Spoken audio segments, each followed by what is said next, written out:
Welcome to Sports Ramble tonight. We're going all over the place tonight. Talking about Saturday games. First Saturday, we've had NFL football since the preseason. So coming into the home stretch here in December. My name is Joe Silik, joined by the one and only Big D Dennis Pond and our beautiful host, Corbin Rush. Thank you, Joe. Before we get started, I'd like to say one thing, and that's happy birthday to our very own Big D. He's turning 32 today.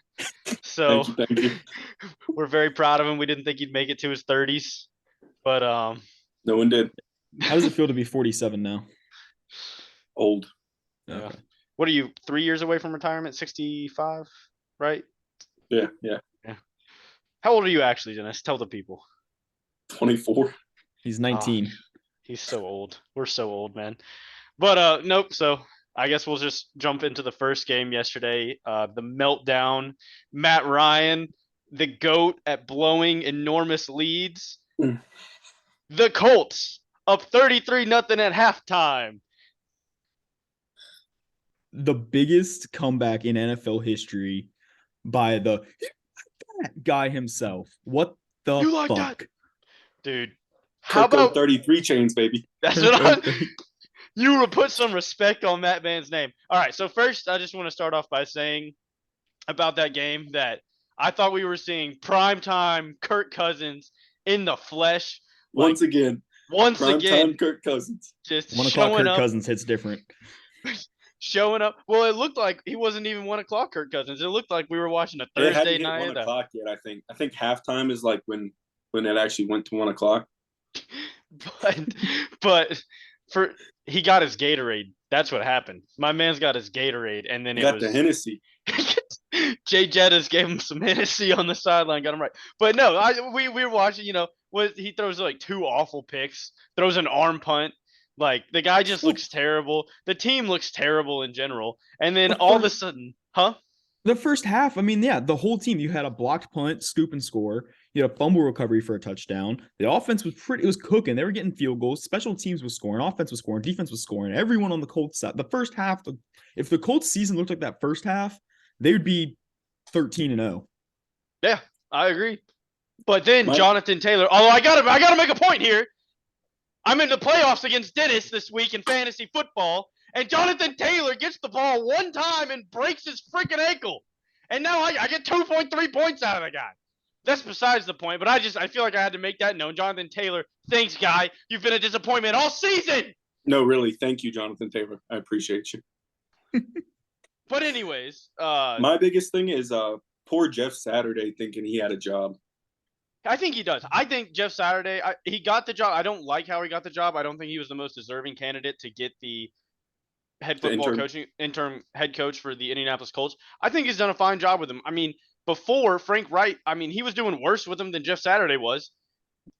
A record-breaking comeback against It's just like, 4th game coaching ever? They had negative under the last game Frank Wright was coach of. They were negative 2 yards of offense in the first quarter. Negative 2 yards. That's what I'm saying. Something's not working. No, it's right now. Matt Ryan's washed. They tried to give him another year. They shouldn't have traded Carson Wentz. I think that was a big mistake. And I know y'all hate on Carson Wentz, but I still stand. I think Carson Wentz was a better quarterback on the Colts than he has been on the Commanders. Almost slipped up there, said something bad. And then they got to stay away from what's it calls it. I can't. Don't go there. But I think the Carson Wentz was a significantly better quarterback on the Colts. He went 27-7. You're not a bad quarterback in the NFL if you go 27-7. But he goes to the Commanders, gets hurt. He's not the same quarterback there. And then you bring in a guy, Matt Ryan, who, he has the leadership skills maybe that Carson Wentz lacked, but he is bad at football now. And Matt Ryan was a dog. He's old. He was a dog. We're not saying, Matt Ryan, you weren't a dog, but now I think he's got to retire after the season. He's just not the same quarterback. And there wouldn't be a problem if you had Matt Ryan in as your starter and you had some really promising rookie to sit behind him and learn something. Because Matt Ryan, in his heyday, was not a bad quarterback. He wasn't one of the greats, but he wasn't a bad quarterback, I'd say. I didn't think Sam Ehlinger was that bad. I didn't think so either. But then Saturday came in and swapped it all around. But The Saturday thing, we could have a whole conversation about that, about if he was deserving of the job or not. I do think that his hiring as an interim head coach did pave the way for former players to become coaches and staff without having to go through the same bullshit, really, that some of these other coaches have had to go through their whole lives. And, if you're coming out of the league at 30 something, then you got to spend another 5-10 years building up a resume as a coach after being a player for 10-15 years. And I think Jeff Saturday coming in just as an off a retired player, I mean, he had some jobs with ESPN, but coming in and then becoming a interim head coach, I think it paves the way for a lot more former players who have a lot of football knowledge and make great coaches, offensive, defensive coordinators, anything, to become coaches and get the jobs they deserve. Can we also talk about the dirtiest route I've ever seen run in the history of football? The Justin Jefferson touchdown yesterday. Oh, it was what, the 1-2 Hezzy inside, Hezzy out, and then just wide open. Caught him. The out route, Hezzy in, and just shook him. Just shook Gilmore. I agree. I mean, absolutely elite route runner. Justin Jefferson is maybe top 3 in the league, and I don't think he's 3 or 2. So my jaw dropped. But I want to hit on Joe's point because I think that is an interesting take. My problem is you have a guy like, why was Jeff Saturday the player that all of a sudden got boosted? He had no coaching experience whatsoever. I don't even think he coached at like a high school level, maybe youth. Yeah, like no, maybe he was coaching. He was coaching high school when he got the call. So it was his first year though, coaching high school, wasn't it? I think so. With a losing record.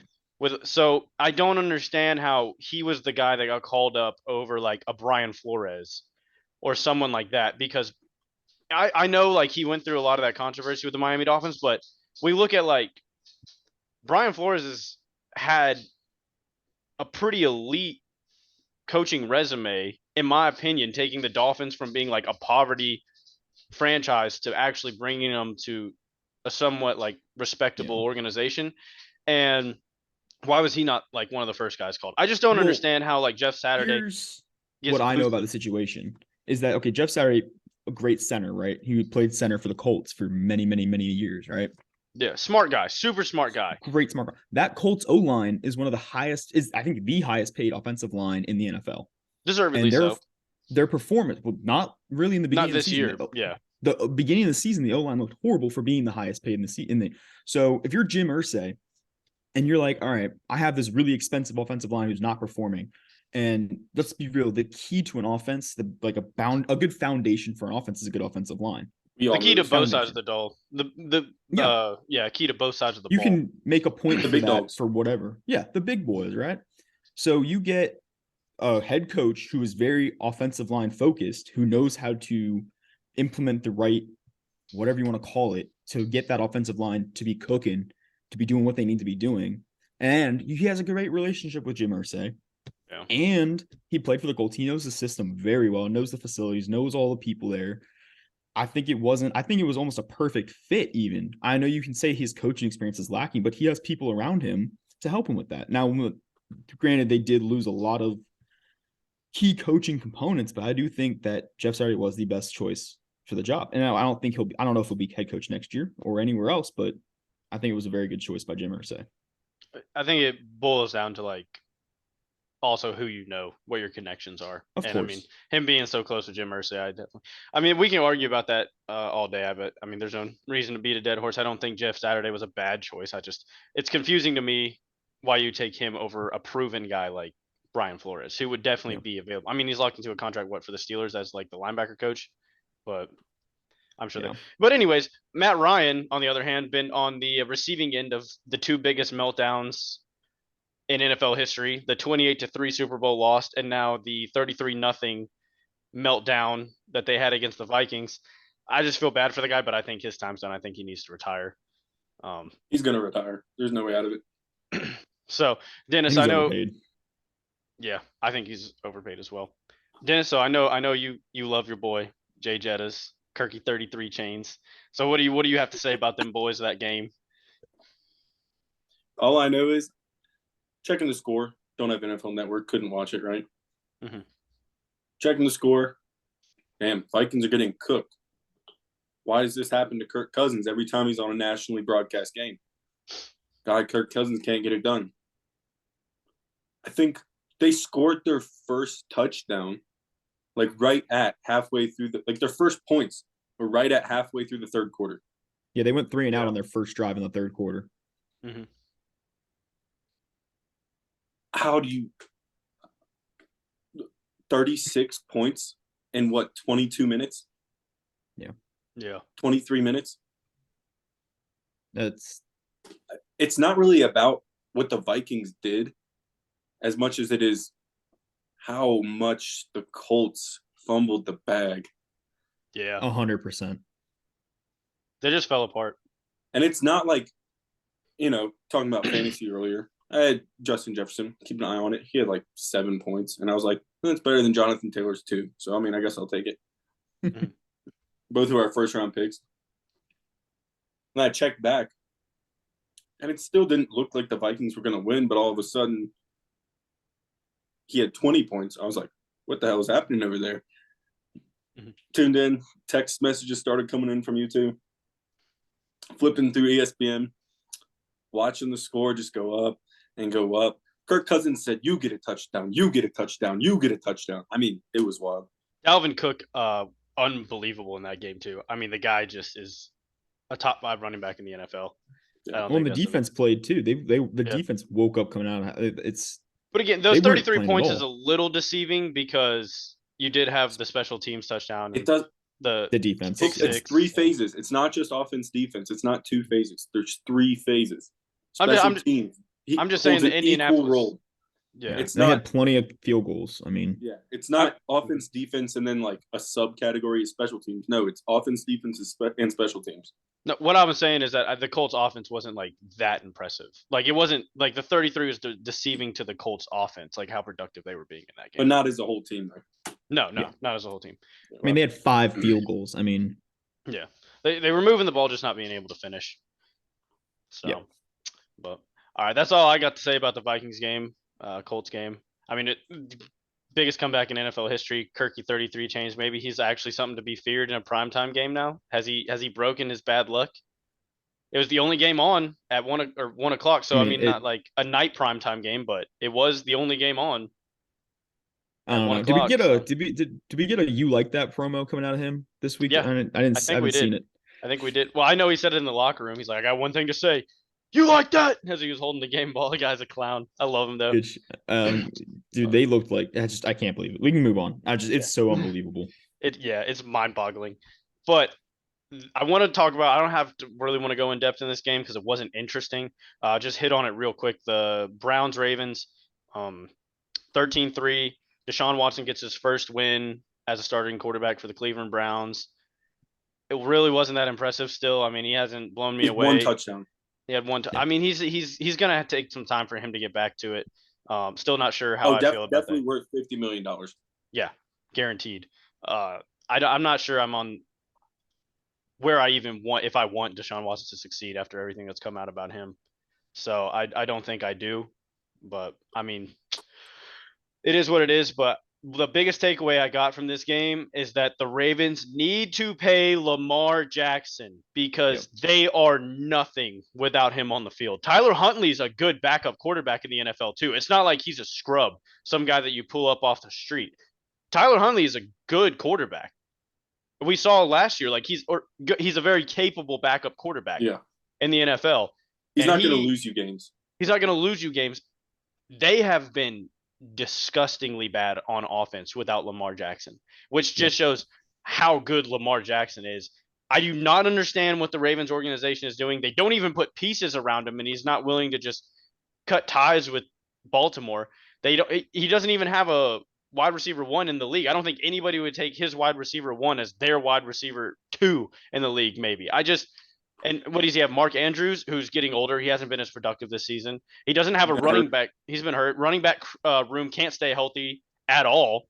J.K. Dobbins is coming off his, a knee injury, his ACL. He still looks tender. He doesn't look like he's really ready to go out there and play at like 100%. Props to the guy for getting out there, but he just doesn't look like he's 100%. And Lamar Jackson is making it work. He's putting up like insane numbers Yeah. And he has no supporting cast. I don't understand why the Ravens haven't paid him. It makes no sense to me. I don't know what their thought process is. You're going to try and draft another Lamar Jackson, get him on a rookie contract again for another 5 years, 4 years. I don't understand. Doesn't make sense to me. I don't know if you guys have any takes on why they haven't paid this man yet. And I don't understand why he would even go back out again until they pay him, watching all these injuries that have happened this year. So, like with the Kyler Murray injury, for example. Like, yeah. So, That does would- anyone yeah. have any idea why the Ravens haven't No. paid this man yet? The only thing that I can think of is as to why is because of Deshaun Watson's contract in that division, because he came in there and got so much money when we all know he's not deserving of a penny of that money. But Mhm. that kind of, because it sets a standard in that division. It sets a standard in the league too. But I think Lamar Jackson, compared to Deshaun Watson, like head and shoulders above. He's your franchise quarterback. He's your playmaker. He is your offense. Why wouldn't you just write the check? Like the guy is obviously worth it. He's proven it. Now he's taking, there's a lot of these times where he's not putting his body on the line anymore. I mean, obviously he's hurt right now, but when he's not putting his body on the line because he's like, oh, I'm not going to take a hit to the legs when I can just run out of bounds right here. I ain't getting paid.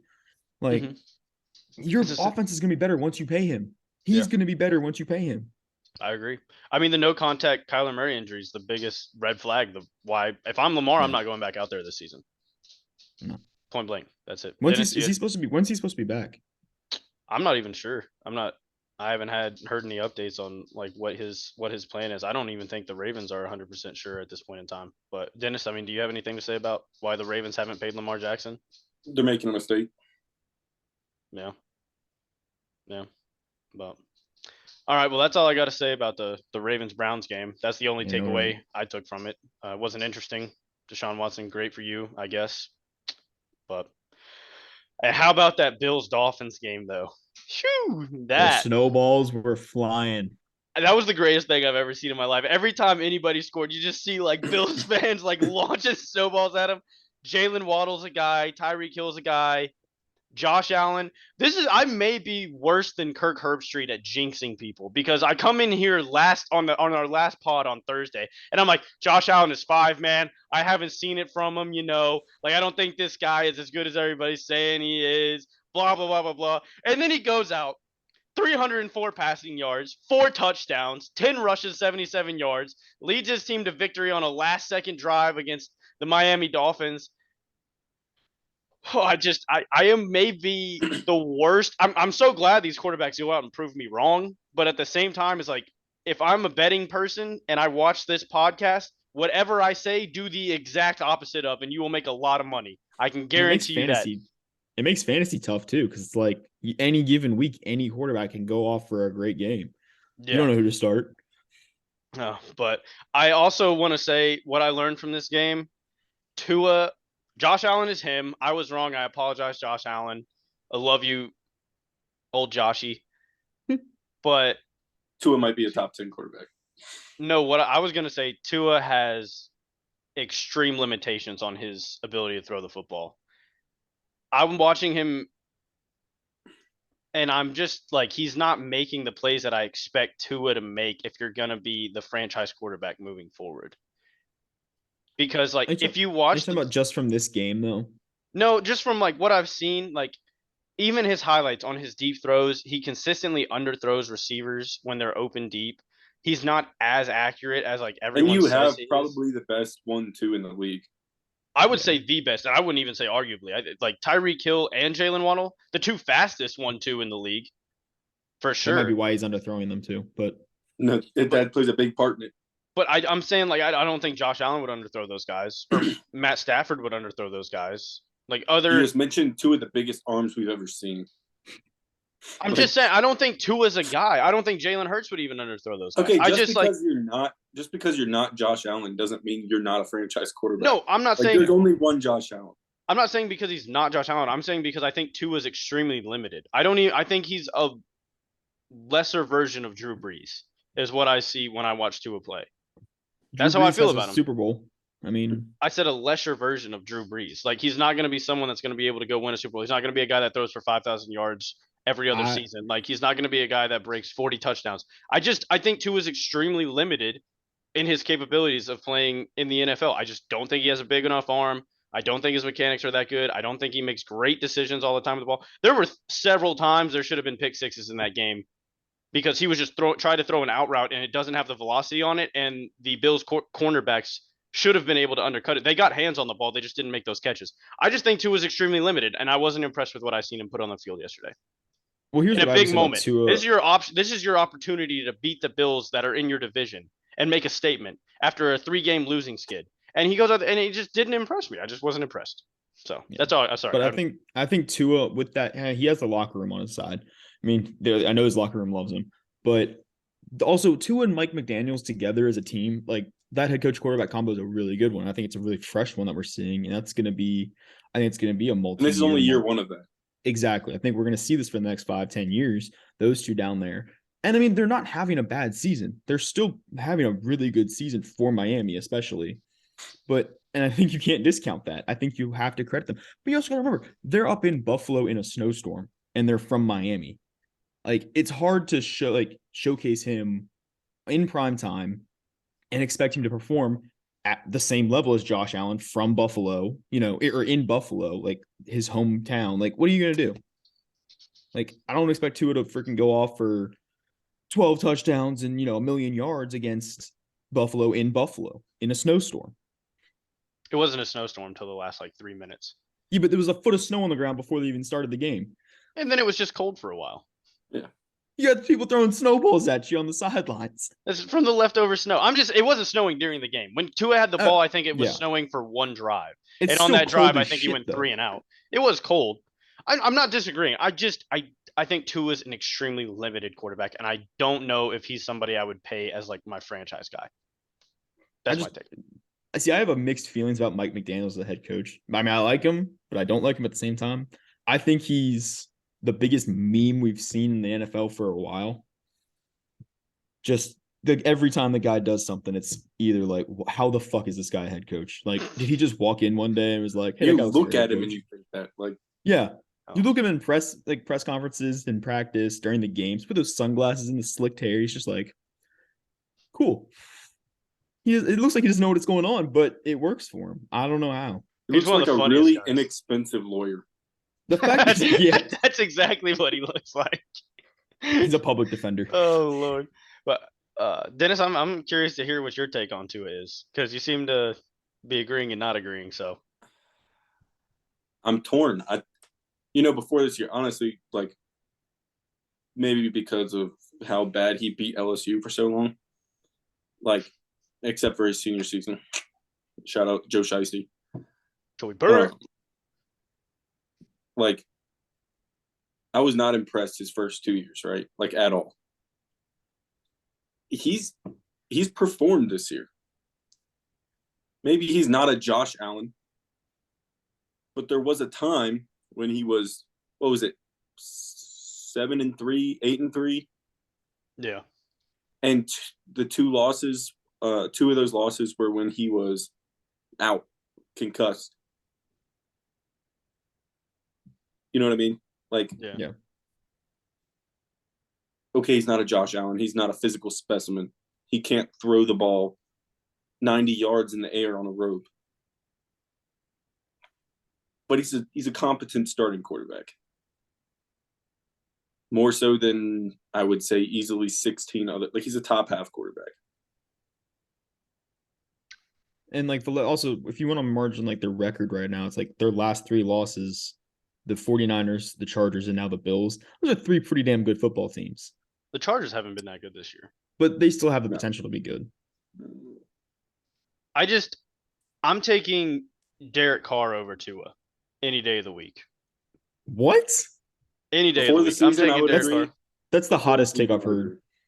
No, I don't think that's ridiculous. Derek Carr hasn't even been playing bad this year. It's just Josh McDaniels doesn't know how to coach. I think he's and they can't get out of his contract either. But yeah, but I don't know. I think I'm taking Derek Carr 10 out of 10 times over Tua. That's how I feel about it. I don't like it. You don't like it? I don't like it. It leaves a weird taste in my mouth. I don't know. I think not the only thing. Oh my Lord! What the?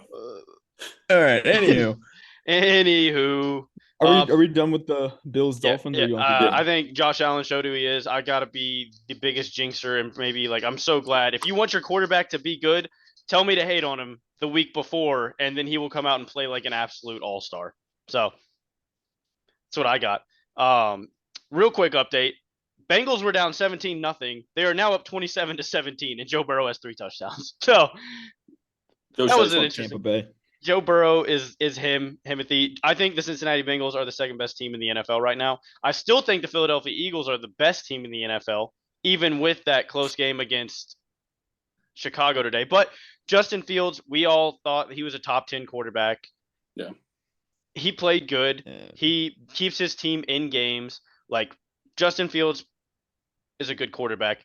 But again, this is why I'm wearing my Eagles jersey today because I'm so sorry, Jalen Hurts, for saying you're a superstar. You go out and then you decide to throw 2 picks, and I mean he had 3 rushing touchdowns. So Wait, like, is that a jersey or is that body paint, Corbin?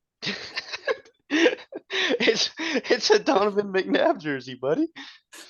It It's shrunk fits in the like wash. body paint. It did. It's a youth extra large actually, so it fits real good.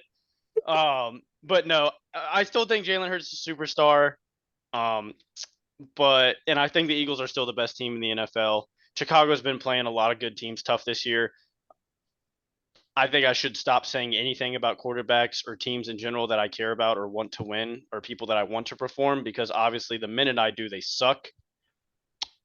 Well, I So mean, look at what happened to. I mean, this is why I'm wearing a cowboy hat. Is because a little homage to Stephen A. Smith. How about them Cowboys, baby, losing to how about Jacksonville? the Cowboys? Yeah, losing to Jacksonville. What the what the fuck happened? I mean, What I'm happened? in overtime. How many overtime games have we had today and yesterday? And what the hell's going on? A lot of close games this weekend, but the A Cowboys lot of losing to close games. Jacksonville, almost losing to the Texans last week. Are they dead? What Can I make happened in overtime of that Chiefs Texans game? The Chiefs barely squeaked it out. They had a fumble recovery, I think. see? And so now it makes me think, oh, maybe the Cowboys aren't that bad. No, the Cowboys are just. No, I don't think the Cowboys are that bad. Controversial take here, just because we're on the subject. The Texans aren't that bad. I think there's a serious conversation that needs to be had inside the Cowboys organization about starting Cooper Rush over Dak Prescott moving forward. Yep. No. Yep. That No. I personally believe that they need to have a conversation about it at least. It can't just be cut and dry anymore. Dak Prescott has been unimpressive. He is not looking like the guy who's going to lead your team. They have an extremely talented roster around him. What is the starting receiver from Oklahoma? CeeDee Lamb, Yeah. Michael Well, he's Gallup. got butterfingers. He has dropping issues, but he's still a dynamic receiver. Michael Gallup, you have Tony Pollard, who's extremely electric. He has Yeah. big play potential every time he touches the ball. Zeke's aging. He's not as good as he used to be. He's still a consistent pass blocker. He's a tough yardage guy. You have the best defensive player or the second best defensive player in the NFL in Micah Parsons, who might go down as one of the greatest defensive players of all time. You have MAGA Parsons. extremely dominant defense. Your offensive line is good. They should be winning these games like they were with Cooper Rush. The Cooper Rush loss to the Philadelphia Eagles looks a lot better now than the way Dak Prescott has been playing these close games or having these losses to teams they should not be losing to, in my opinion. That's how Yeah. I feel about it. I mean, I if mean, I you just don't think disagree, Dak's bad enough to replace yet. Does that make sense? I think he still owns his starting spot. I don't think Cooper Rush. Cooper is again this whole season we've had these second string quarterbacks come in on injury, come in from starters injured, and perform phenomenally. But like, I don't think that's just enough basis to get. I mean, that's why we're not gonna say Brock Purdy's the next Tom Brady because he has 2 wins. fair. You know what I mean? I don't know. I just like I'm watching Dak Prescott go down and just disappoint me week after week. Like he had a chance. He got the ball first in overtime today, right? He got the ball first in overtime. And Yeah. what does he do? He throws a pick six to lose the game. Here Just they got it second or first. I'm not sure when he got the ball, but I know his first drive in overtime, he throws a pick six to lose the game. So it's just disappointing. I don't know. I don't know. I think there should be a conversation about it. And I mean, Dennis, I mean, I see you nodding your head over there. So are you kind of on board with me, or what are you thinking? I'm on the Cooper Rush train, What makes you say that? and it should be leaving the station. Dak Prescott left made all this fuss about not getting his money, right? For what? It seems like 10 years. Yeah. You get your bag, you got to come perform. Yeah. He's not performing. I Period. do agree with that. Yeah. I mean, I like the take, Joe. I mean, I don't think you're wrong. I just disagree. That's what I'm saying. It's like I don't think Cooper Rush is their answer. I don't either. No, but he's better answer than Dak Prescott right now. I don't think he's a better answer. I think he's equivalent. Crazy theory time. Do you think there's any chance at all that the Cowboys look at Lamar Jackson this offseason if the No. Ravens don't sign him? No, You don't think so? I don't think so. Everybody without a Josh Allen or a Patrick Mahomes is gonna take a look at it. Justin Herbert, Joe Burrow, Jalen Hurts. I think those three. That's what I'm saying. Like yeah. that caliber of guy.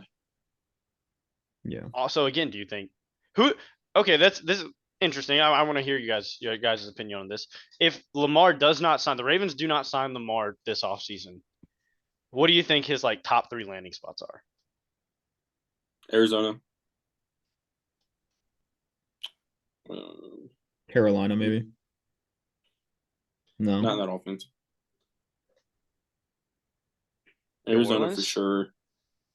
Seattle would give him a look. Yeah. Yeah. What do you think about New Orleans? If the price was right, you know. Yeah. You think New Orleans? The Jets look good. I would like to see Lamar in the Jets uniform. I think that'd be something crazy with that defense they have over there. I want to see him in a Baltimore uniform. I want to see him in Baltimore. I want to see him get paid in Baltimore. That's what I want.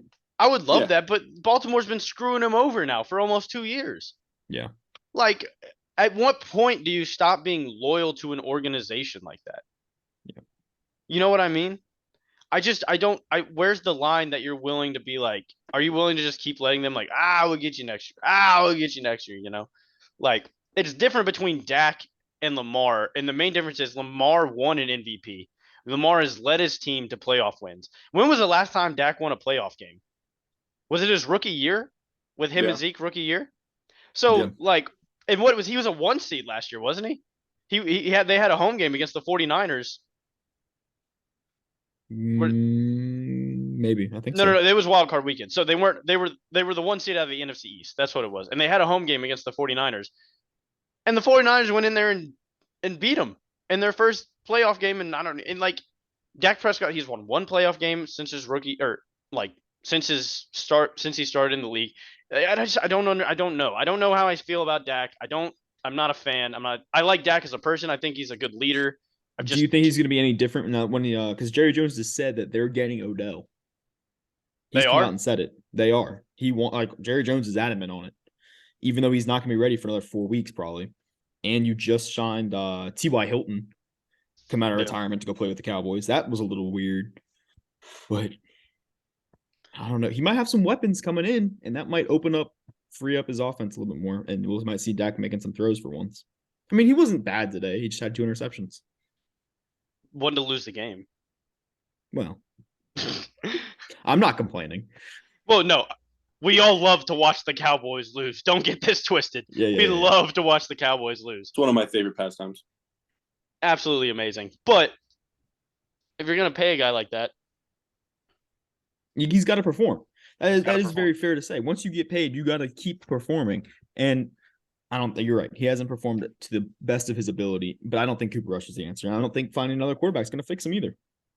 I think that's a fair take. I like that, Joe. I like that. I don't agree completely, but I like that. I would like to see, They're in a position where you have to pretty much build with Dak, I think, right now. As you got to continue. I mean, they're built, but they got to keep just surrounding him with what he needs to be surrounded. No.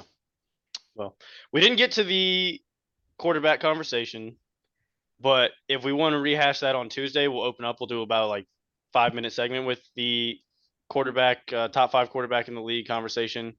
We will start with that one on Thursday on the Thursday pod. I think we're going to wrap it up so that way Big D Dennis Pond can go celebrate in fashion his 82nd birthday. Go tear it up out there. Make sure you hit the early bird special, buddy. Thank you guys for watching. Like, subscribe, leave a comment, turn that notification bell on. Check us out. Our next video will be dropping Friday at 7 a.m. Please See like y'all our later. video. What was that, Joe? Please like our video. Please like our video. Leave a comment. Let us know what you guys want to see. Please. See y'all.